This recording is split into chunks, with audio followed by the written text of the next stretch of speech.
Դեկտեմբերի 2-ին Ռուսաստանի նախագահի Հայաստան կատարած պաշտոնական այցի կապակցությամբ Երևանում տեղի ունեցավ հավաք, իսկ այնուհետև երթ, որի արդյունքում ոստիկանության տարածքային մարմիններ վարչական բերման ենթարկվեցին 110 անձ։ Խաղաղ հավաքի մասնակիցներին բերման ենթարկելու կադրերը ստիպում են կասկածել, արդյոք ոստիկանության գործողությունները համաչափ եւ անհրաժեշտ էին։ Դեկտեմբերի 2-ի դեպքերը, ճիշտն ասած, ես կգնահատեի որպես հետընթաց քայլ ու այն ոստիկանության ղեկավարության հավաստիացումները, որ ոստիկանությունը բարեփոխվել է եւ արդեն քաղաքացիների հետ դուքով են խոսում, վերաբերմունքը փոխվել է, այդ օրվա դեպքերը, այդ օրվա ձերբակալումները, բերման ենթարկելը լրիվ հերքեցին իրենց իսկ ասածները։ Ու ի վերջո օրվա վերջում վերլուծելով տեղի ունեցածը իմ մոտ նենց տպավորություն առաջանում ու ոչ միայն իմ մոտ, որ նպատակը կայանում էր միայն այդ քաղաքացիական ակտիվ զանգվածին մեկուսացնել, ինչը նաև ընդունել են իրենց հայտարարության մեջ։ Մարդու իրավունքների Եվրոպական դատարանի մեկնաբանությունների համաձայն իրավապահ մարմինները չպետք է միջամտեն եւ խոչընդոտեն խաղաղ հավաքներին, առավել եւս իրականացնեն վարչական բերում։ Իսկ վարչական իրավախախտումների մասին Հայաստանի Հանրապետության օրենսգիրքն ասում է, որ վարչական ձերբակալումը կատարվում է միայն այն դեպքում, երբ խախտումը անհնար է տեղում արձանագրել։ Որպեսզի համեմատություն անենք, ճանապարհային ոստիկանությունն էլ երբ որ ճեկի կանոնների խախտումը թույլ տված վարորդին կանգնեցնում, տեղում վարչական իրավախախտման վերաբերյալ անձնագրություն է կազմում։ Այսինքն պատկերացրեք, որ ցանկացած ճեկի կանոն խախտում թույլ տված անձ ճանապարհային ոստիկանանի կողմից նույն մեթոդներով ոտքերից ձեռքերից բռնած տանեին ճանապարհային ոստիկանություն կամ չգիտեմ այլ բաժին ու այդ փաստը արձանագրելու համար 3 ժամ պահեին կամ դեկտեմբերի 2-ի դեպքերը ցույց տվեցին, որ 4 ժամ, 5 ժամ, 6 ժամ անձինք պահվում էին ընդամենը այդ 4-5 թուղթը լրացնելու համար։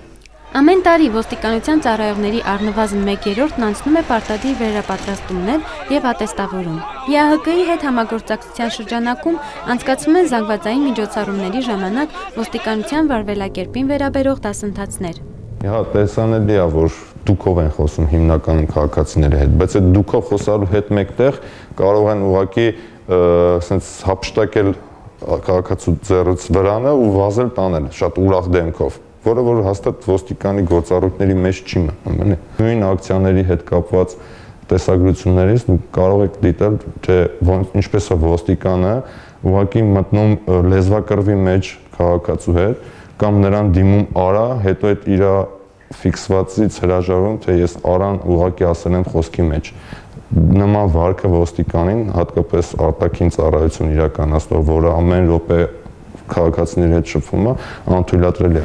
Երդվում եմ հավատարիմ լինել հանրապետության սահմանադրական կարգին, անվերապահորեն ուղղորդվել օրենքներով, պաշտպանել հայրենիքս, արդար ու անկողմնակալ իրականացնել լիազորություններս, ազնիվ ու բարեխիղճ կատարել ծառայողական պարտականություններս։ Պետական դրոշի առջև այս երդումով Հայաստանում ոստիկաններն անցնում են ծառայության։ Համաձայն հետազոտական ռեսուրսների Կովկասյան կենտրոնների 2012 թվականի տվյալներին Հայաստանում ոստիկանությանը լիովին վստահում է 100-ից 6 եւ լիովին չի վստահում 26 մարդ։ Պետք է լինեն շատ հավասարակշռված։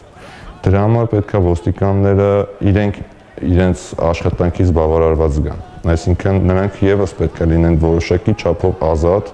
իրենց աշխատանքը սիրող ու բավարարված, բացի աշխատավարձի բարձրացումը, նաև պետք է արդար կառավարում, առաջխաղացման արդար սկզբունքներ, լավ ոստիկանություն ունենալը քաղաքացիների շահերից է բխում։ Այսինքն, երբ որ աստվածչան ինչ-որ մի խնդիր ունենանք, մենք դիմելու ենք ոստիկանությանը, երբ որ մեր մեքենային վնասեն կամ չգիտեմ ավելի ծանր դեպքեր լինեն, ու մեզ պետք են արհեստավարժ, պրոֆեսիոնալ, հմուտ ոստիկաններ։